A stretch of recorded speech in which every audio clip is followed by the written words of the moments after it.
ಮನೆಯ ಮಗಳಿವಳು ನಮ್ಮ ಪುಣ್ಯವತಿ.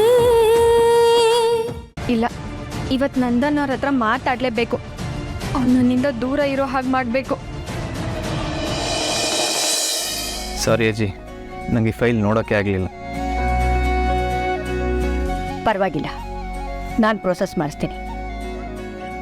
ಹಾಗೆ ನೀನು ಇನ್ನು 2 ತಿಂಗಳಲ್ಲಿ ಪ್ರಾಜೆಕ್ಟ್ ಶುರು ಮಾಡ್ಕೋಬೋದು. ಅಲ್ಲಿಂದ ನನ್ನ ಜವಾಬ್ದಾರಿ ಮತ್ತು ನಿನ್ನ ಜವಾಬ್ದಾರಿ ಎಲ್ಲವೂ ಹೆಚ್ಚಾಗತ್ತೆ. ಅದು ನಿನಗೆ ಗೊತ್ತಿಲ್ಲ. ನನ್ನ ಮೇಲೆ ನಂಬಿಕೆ ಇಟ್ಕೊಟ್ಟಿರೋ ಜವಾಬ್ದಾರಿನ ನಾನು ಸರಿಯಾಗೇ ನಿಭಾಯಿಸ್ತೀನಿ. ನೀನು ಬರೀ ನಿನ್ನ ಸೊಸೆನ ಹೊಗಳೋದಲ್ಲ, ಈ ಮೊಮ್ಮಗನೂ ಹೊಗಳಬೇಕು. ಹಂಗೆ ಮಾಡ್ತೀನಿ. ಓಹೋ, ಗಂಡ ಹೆಂಡತಿ ಮಧ್ಯೆನೇ ಸ್ಪರ್ಧೆನಾ? ಮತ್ತೆ ಯಾವಾಗಲೂ ಇರೋ ಬರೋ ಪ್ರೀತಿನೆಲ್ಲ ನನ್ನ ಮೇಲೆ ಸುರಿತಿದ್ದು ನೀನು ಇವಾಗ ಎಲ್ಲದಕ್ಕೂ ಪದ್ಮಿನಿ ಪದ್ಮಿನಿ ಅಂತಿದ್ರೆ ಉರಿಯಲ್ವಾ?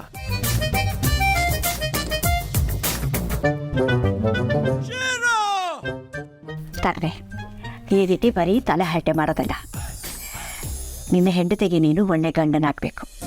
ಅದ್ರ ಜೊತೆಗೆ ಈ ಮನೆ, ನಮ್ಮ ಬಿಸ್ನೆಸ್ ಎರಡೂ ನಿಭಾಯಿಸೋದನ್ನು ಚೆನ್ನಾಗಿ ಕಲಿಬೇಕು. ನಮ್ಮ ಬಿಸ್ನೆಸ್ನ ತುಂಬ ಎತ್ತರಕ್ಕೆ ತೊಗೊಂಡು ಹೋಗ್ತೀಯ ಅನ್ನೋ ನನ್ನ ನಂಬಿಕೆನ ಸುಳ್ಳು ಮಾಡೋ ಹಾಕಿಲ್ಲ. ಒಂದು ಕೇಳ್ಬೋದಾ ಅಜ್ಜಿ, ಯಾಕೆ ನನ್ನ ಮೇಲೆ ಅಷ್ಟೊಂದು ನಂಬಿಕೆ ನಿಂಗೆ? ಯಾಕೆ ಅಂದರೆ ನೀನು ನನ್ನ ಮಾತುಗಳನ್ನು, ನಿರ್ಧಾರಗಳನ್ನು, ಆದರ್ಶಗಳನ್ನು ಗೌರವಿಸ್ತೀಯ ಕಣೋ. ನೀನು ಯಾವತ್ತೂ ನನ್ನ ಹತ್ರ ಸುಳ್ಳು ಹೇಳಿಲ್ಲ. ಈ ಅಮ್ಮಾಜಿ ಕನಸನ್ನು ಯಾವತ್ತೂ ಕೆಳಗೆ ಬೀಳ್ದಿರೋ ಹಾಗೆ ನೋಡ್ಕೋತೀಯ. ಅದಕ್ಕೆ ಇವತ್ತು ಫುಲ್ ಹ್ಯಾಪಿ ಅಲ್ಲ ಮೇಡಮ್ ಅವರು? ಸ್ವೀಟ್ ಮಾಡಿದ್ದ ಗ್ರೇಟ್ ಅಮ್ಮಾಜಿ ಹತ್ರನೇ ಭೇಷ್ ಅನ್ಸ್ಕೊಂಡಿದ್ದೀರಾ. ಅದೇ ಸ್ವೀಟ್ ಮಾಡೋಕ್ಕೆ ಹೆಲ್ಪ್ ಮಾಡಿದ್ದು ಪಾಪು ಹುಡುಗಂಗೆ ಏನೂ ಇಲ್ಲ, ದೂರದಿಂದ ಒಂದು ಥ್ಯಾಂಕ್ಸ್ ಅಂತ ಸನ್ನೆ ಮಾಡಿದ್ದ ಅಷ್ಟೆ. ಇರಲಿ, ನಮಗೆ ಸೇರಬೇಕಾಗಿರೋದನ್ನ ನಾವು ಬಡ್ಡಿ ಸಮೇತ ವಸೂಲಿ ಮಾಡೇ ಮಾಡ್ತೀವಿ. ಆಮೇಲೆ ಇನ್ನೊಂದು ವಿಷಯ ಹೇಳ್ಬೇಕು ನಿಮಗೆ. ಅದೇ ಮಾವ ಸಾಲ ಮಾಡಿದಾರಲ್ಲ, ಅದನ್ನೆಲ್ಲ ಕ್ಲಿಯರ್ ಮಾಡೋಣ ಅಂತಿದ್ದೆ. ಆದರೆ ಮಾವ ನಿನ್ನೆ ನಾನು ಕೊಟ್ಟಿದ್ದ ಬಡ್ಡಿ ಹಣನೇ ಸಾಕು, ಮಿಕ್ಕಿದ ಸಾಲನೆಲ್ಲ ತಾನೇ ತೀರ್ಸ್ಕೊತೀನಿ ಅಂತ ಹಠ ಹಿಡ್ದಿದ್ದಾರೆ. ಇವತ್ತು ಬೆಳಗ್ಗೆ ನಾವು ಹೊರಡುವಾಗ ನನ್ನ ಕೈಯಲ್ಲಿ ಆದಷ್ಟು ಕನ್ವಿನ್ಸ್ ಮಾಡೋಕ್ಕೆ ಟ್ರೈ ಮಾಡಿದೆ, ಆದರೆ ಮಾವ ಒಪ್ತಾನೇ ಇಲ್ಲ. ಅಪ್ಪಯ್ಯ ಹಾಗೇನೆ, ನೀವು ಅವ್ರಿಗೆ ನೆನೆ ದುಡ್ಡು ಕೊಟ್ಟಲ್ಲ ಅಂತಲೇ ನೊಂದ್ಕೊಂಡಿರ್ತಾರೆ. ಆದರೆ ನೀನು ಮಾವನಷ್ಟು ಸ್ವಾಭಿಮಾನಿ ಅಲ್ಲ ಅಲ್ವಾ? ಯಾಕೆ? ಸ್ವಾಭಿಮಾನಿ ಅಂದರೆ ಯಾರು? ಯಾರ ಹತ್ರ ಏನೂ ತೊಗೊಳಲ್ಲ, ಅಕಸ್ಮಾತ್ ತೊಗೊಂಡ್ರು ಏನೂ ಇಟ್ಕೊಳ್ದೆ ಬಡ್ಡಿ ಸಮೇತ ವಾಪಸ್ ಕೊಟ್ಬಿಡ್ತಾರೆ. ಅವ್ರು ತಾನೇ ಸ್ವಾಭಿಮಾನಿ. ಹ್ಞೂ, ಯಾಕೆ ಹೀಗೆಲ್ಲ ಕೇಳ್ತಿದ್ದೀರಾ? ನೀನೆಲ್ಲಿ ನನ್ನ ಹತ್ರ ತೊಗೊಂಡಿರೋದನ್ನ ವಾಪಸ್ ಕೊಟ್ಟಿದ್ಯಾ? ಅವತ್ತು ಊರು ಸುತ್ತವಾಗ ಕೊಟ್ಟೆ, ಮದುವೆ ಮನೇಲಿ ಕೊಟ್ಟೆ, ಯಾವುದಾದ್ರು ಒಂದನ್ನಾದರೂ ವಾಪಸ್ ಕೊಟ್ಟಿದ್ಯಾ? ಅಪ್ಲಿಕೇಶನ್ ಹಾಕಿದ್ದೀನಿ. ಸ್ವಾಭಿಮಾನಿ ಆಗಿದ್ದರೆ ವಾಪಸ್ ಕೊಟ್ಬಿಡು. ಈಗ ಹಾಲು ಕುಡಿಯೋಣವಾ? ಅಲ್ಲ, ನಂಗೊಂದು ಡೌಟು. ಈ ಹೊಸ್ದಾಗಿ ಮದುವೆ ಆದವ್ರಿಗೆ ಹಾಲೇ ಯಾಕೆ ತಂದು ಕೊಡ್ತಾರೆ? ಕಾಫಿನೋ ಜ್ಯೂಸೋ ಕೊಡ್ಬೋದಲ್ವಾ? ಪದ್ಮಿನಿ, ಫಾರ್ ಅ ಚೇಂಜ್ ನಾವಿಬ್ಬರು ಕಾಫಿ ಮಾಡ್ಕೊಂಡು ಕುಡಿಯೋಣವಾ? ಟ್ರೆಂಡ್ ಸೆಟರ್ ಗಂಡ ಹೆಂಡತಿ ಆಗ್ಬಿಡ್ತೀವಿ. ಕಮಾನ್. ರಾತ್ರಿ ಮಲಗುವಾಗ ಹಸುವಿನ ಹಾಲು ಕುಡಿದ್ರೆ ಚೆನ್ನಾಗಿ ನಿದ್ದೆ ಬರ್ತೈತೆ, ಅದಕ್ಕೆ ಹಾಲು ಕುಡಿತಾರೆ. ಈ ಕಾಫಿ ಗೀಫಿ ಎಲ್ಲ ಕುಡಿದ್ರೆ ಎಲ್ಲಿ ನಿದ್ದೆ ಬರ್ತೈತೆ? ಹೊಸ್ದಾಗಿ ಮದುವೆ ಆದವ್ರಿಗೆ ನಿದ್ದೆ ಬರಬೇಕು. ತಗೋ ಕುಡಿ. ನೀವೇ ಕುಡೀರಿ. ಆಯಿತು.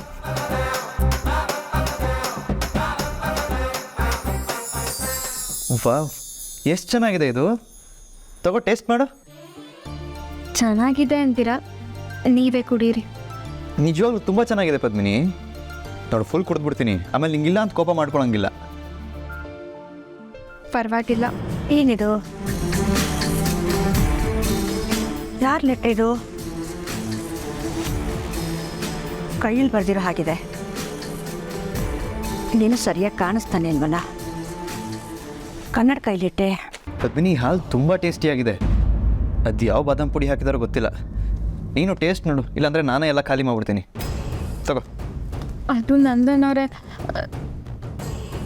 ನಿಮ್ಮ ಹತ್ರ ನಾನು ಏನೋ ಹೇಳಬೇಕಾಗಿತ್ತು. ಏನು ಹೇಳಬೇಕು? ನೀನು ಏನು ಮಾತಾಡೋದಿದ್ರು ಮೊದಲು ಹಾಲನ್ನು ಟೇಸ್ಟ್ ಮಾಡಿ ಆಮೇಲೆ ಮಾತು ಶುರು ಮಾಡು. ನಂಗೆ ಗೊತ್ತು ನೀನು ನನ್ನ ಹತ್ರ ತುಂಬ ಮಾತಾಡೋಕ್ಕೆ ಕಾಯ್ತಿದ್ಯಾ ಅಂತ. ನಾವು ಮದುವೆ ಆದಾಗಿಂದ ಇಲ್ಲಿವರೆಗೂ ನಮಗೆ ನಮ್ಮದೇ ಆದ ಟೈಮೇ ಸಿಕ್ಕಿಲ್ಲ. ನೀನೊಂದು ರೂಮು ನಾನೊಂದು ರೂಮು, ಜೊತೆಗೆ ಯಾವಾಗ ನೋಡಿದ್ರು ನಮ್ಮ ಹತ್ರ ಯಾರಾದರೂ ಒಬ್ರು ಇರ್ತಿದ್ರು. ನೆನ್ನೆ ನೋಡಿದ್ರೆ ಇಬ್ರಿಗೂ ಮನ್ಸಿಗೆ ಬೇಜಾರಾಗಿ ಮಲಗಿಬಿಟ್ವಿ. ಬಟ್ ಇವತ್ತು ಇಡೀ ರಾತ್ರಿ ನಮ್ಮದೇ.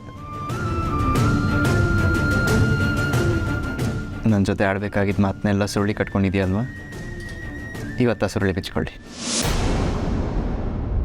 ತಗೋ.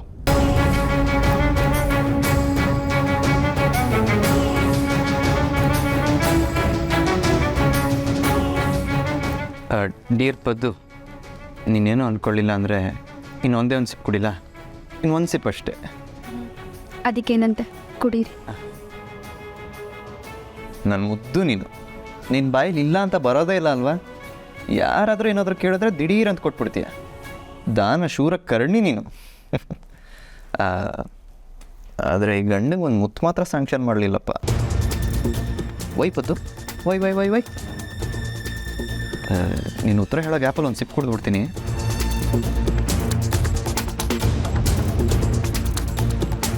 ಆಹಾ, ಅಮೃತ ಇದು. ಪದ್ಮಿನಿ, ಪದ್ಮಿನಿ ಎಲ್ಲೋದೆ? ಏ ಏ ಏ ಪ್ಲೀಸ್ ಪ್ಲೀಸ್ ಹಂಗೆಲ್ಲ ನಗಬೇಡ. ನಾನು ಹಾಡು ತಡ್ಕೊಳಲ್ಲ. ಹುಡುಗರು ಜೀವನ ಹಾಳು ಮಾಡೋದೇನಂತೆ ಗೊತ್ತಾ? ಹುಡುಗಿರು ನಗು ಅಂತೆ. ಬಟ್ ನನ್ನ ಜೀವನ ಹಾಳಾಗಿಲ್ಲ ಬಿಡು ನಿನ್ನ ನಗುವಿಂದ. ಯಾಕಂದರೆ ನಿದ್ದು ಮುದ್ದಾದ ನಗು. ಅವತ್ತು ನಿನ್ನ ರಸ್ತೆಯಲ್ಲಿ ನೋಡಿದಾಗ ನಿನ್ನ ಮುಖದಲ್ಲಿ ನಗು ಅಂತೂ ಇರಲಿಲ್ಲ, ಆದರೆ ಒಂದು ಇನ್ನೋಸೆನ್ಸ್ ಇತ್ತು. ಅದಕ್ಕೆ ಮರಳಾಗಿ ಮದುವೆ ಆದರೆ ನಿನ್ನೆ ಆಗೋದು ಅಂದ್ಕೊಂಡೆ. ಅಶ್ವಿನಿ ದೇವತೆಗಳು ಫ್ರೀ ಆಗಿದ್ರು ಅನಿಸುತ್ತೆ, ಕರೆಕ್ಟಾಗಿ ತಥಾಸ್ತು ಅಂದಿದ್ದಾರೆ. ಇವತ್ತು ಮದುವೆ ಆಗಿ ನನ್ನ ಹೆಂಡ್ತಿಯಾಗಿ ಪಕ್ಕದಲ್ಲಿ ಕೂತಿದ್ಯಾ. ಲಕ್ಕಿ ಅಂದರೆ ಈ ನಂದನೆ ತಾನೆ.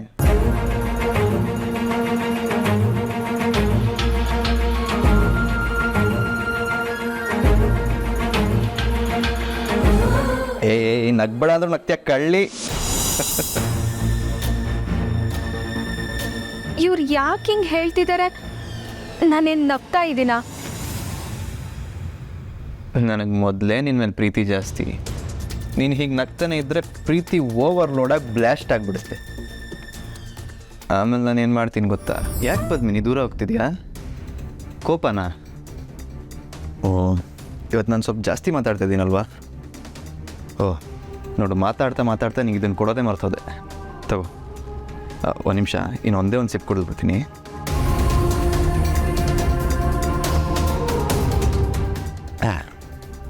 ಏಯ್, ಖಾಲಿನೇ ಆಗೋಯ್ತಾ? ಇದು ದೊಡ್ಡ ಅನ್ಯಾಯ ಪದ್ಮಿನಿ. ಇಷ್ಟು ಬೇಗ ಖಾಲಿ ಆಗೋಯ್ತಲ್ಲ. I am so sorry. ನಿಂಗೊಂದು ಚೂರು ಉಳಿಸ್ತೆ, ನಾನೇ ಎಲ್ಲ ಕುಡಿದ್ಬಿಟ್ಟೆ. ಪರವಾಗಿಲ್ಲ. ಎಲ್ಲದಕ್ಕೂ ಪರವಾಗಿಲ್ಲ ಪರವಾಗಿಲ್ಲ ಅಂತಿದ್ರೆ ಹೇಗೆ? ನೀನು ಸ್ವಲ್ಪ ಜೋರಾಗಬೇಕು ಪದ್ದು, ಇಲ್ಲಾಂದರೆ ಪರವಾಗಿಲ್ಲ ಪದ್ಮಿನಿ ಅಂತ ಹೆಸರಿಟ್ಬಿಡ್ತಾರಷ್ಟೆ. ನೀನು ಸ್ವಲ್ಪ ಜಗಳ ಫೈಟು ಎಲ್ಲ ಮಾಡಿ ನಿಂದೇನಿದೆ ಅದನ್ನು ಕಿತ್ಕೋಬೇಕಪ್ಪ. ಅಟ್ಲೀಸ್ಟ್ ಈ ಗಂಡನ ಹತ್ರ ಜಗಳ ಆಡದೇ ಇದ್ರೆ ಏನು ಕತೆ? ಯಾಕೋ ತುಂಬ ಮಾತಾಡ್ತಿದಾರಲ್ಲ ಇವರು. ಆದರೆ ಪಾಪದ ಹುಡುಗಿ ನೀನು, ತುಂಬ ಒಳ್ಳೆಯವಳು. ನಂಗೆ ನೀನು ಹಿಂಗಿದ್ರೇ ಇಷ್ಟ. ಏನೊಂದು ಹೇಳ,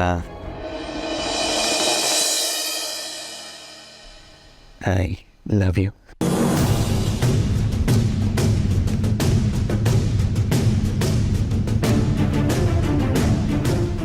ನಾನು ನಿಮ್ಗೇನು ಹೇಳಬೇಕು? ಹೇಳು, ಧಾರಾಳವಾಗಿ ಹೇಳು. ನನ್ನ ಹತ್ರ ಹೇಳಕ್ಕೆ ಇಷ್ಟೆಲ್ಲ ಪೀಠಿಕೆ ಹಾಕಬೇಕಾ? ಹೇಳು.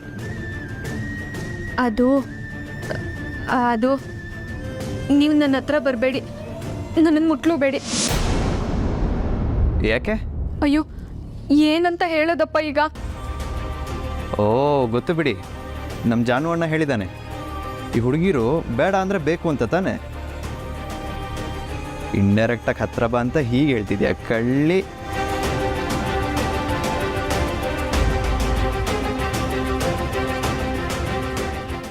I love you Padmini.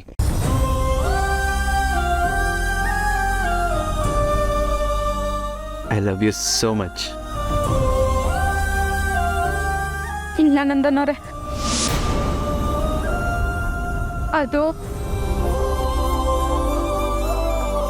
ಹಿಂಗೆ ಹೇಳಲಿ ನಿಮಗೆ ನಾನು? ಬೇಡ, ನೀನೇನು ಹೇಳಬೇಡ. ಎಲ್ಲ ನಾನೇ ಹೇಳ್ತೀನಿ. I love you Padmini, I love you so much, love you loads Padmini, I love you, I love you. Nandan ಅವ್ರೆ, ಯಾಕೆ ಇಷ್ಟೊಂದು ನನ್ನ ಪ್ರೀತಿ ಮಾಡ್ತೀರಾ? ಈ ನಿಮ್ಮ ಹುಚ್ಚು ಪ್ರೀತಿನೇ ನನ್ನ ಬಾಯಿನ ಕಟ್ಟಾಗ್ತೈತೆ. ಎಸ್, ನಾನು ನಿನ್ನ ತುಂಬ ಪ್ರೀತಿಸ್ತೀನಿ. ಎಷ್ಟು ಪ್ರೀತಿಸ್ತೀನಿ ಗೊತ್ತಾ?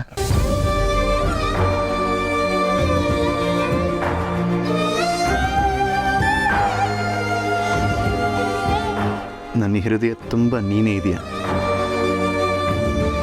ಇಲ್ಲ, ಈ ಹಾರ್ಟ್ ಅಷ್ಟು ಸಣ್ಣದಲ್ಲ ನಿಮ್ಮ ಮೇಲಿರೋ ಪ್ರೀತಿ.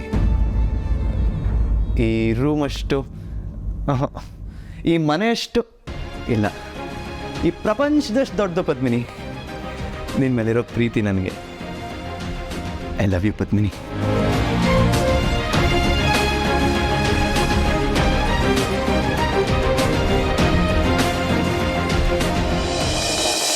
ತಾನೇ ನಾನೇ ನಾನೇ ನಾನೇ ತಾನೇ ನಾನೇ ನಾನೇ ನಾನೇ ತಾನೇ ನಾನೇ ನಾನೇ ನಾನೇ. ಛೇ, ಎಂಥ ಕೆಲಸ ಆಗೋಯ್ತು. ಪತ್ರ ಓದಬೇಕು ಅನ್ನೋಷ್ಟೊಳಗೆ ಒದ್ದೆ ಆಗೋಯ್ತಲ್ಲ. ಯಾರ್ದಿದು? ನಂದನ್ ಅವರೇ ಅಂತ ಇದೆ. ನಂದನಿಗೆ ಪತ್ರನ ಯಾರು ಬರ್ತಿದ್ದಾರೆ? ಇದ್ಯಾಕೆ ಈ ಫೈಲಲ್ಲಿತ್ತು? ಇದೇನಾದರೂ ಬಿಸ್ನೆಸ್ಗೆ ಸಂಬಂಧಪಟ್ಟಿದ್ದ ಪತ್ರನ ನಾನು ಓದಲಿ ಅಂತ ನಂದನ್ ಏನಾದರೂ ಇಟ್ಟಿರ್ಬೋದಾ ಅಂತ. ನಂದನ್ ಅವರೇ, ನಿಮ್ಮ ಭೇಟಿ ಆಗಲಿಲ್ಲ, ಸಿಕ್ಕಾಕೊಂಡಿದ್ದೀನಿ. ನಾನು ಯಾವತ್ತೂ ಡ್ಯಾನ್ಸ್ ಅಂತ ಮಾತು ಕೊಟ್ಟಿದ್ದೆ, ಆದರೆ ನಾನು ಇವತ್ತು ಅನಿವಾರ್ಯ ಡ್ಯಾನ್ಸ್ ಶೋಗೆ, ಅದಕ್ಕಾಗಿ ನಾನು ಹೋಗಿ ಡ್ಯಾನ್ಸ್ ಬೇಕು. ಆದರೆ ನಿಮ್ಮ ಮಾತು ಮೀರಿ ನನ್ನ ಮನಸ್ಸು ಇಲ್ಲ. ನಾನು ಡ್ಯಾನ್ಸ್ ಶೋಗೆ ಹೋಗ್ತೀನಿ, ಒಪ್ಪಿಗೆ ಕೊಡಿ ಅಂತ ಬರ್ದಿದ್ದಾರಲ್ಲ. ನಂದನ್ಗೆ ಯಾರು ಈ ಥರ ಲೆಟ್ರ್ ಬರ್ದಿರೋದು?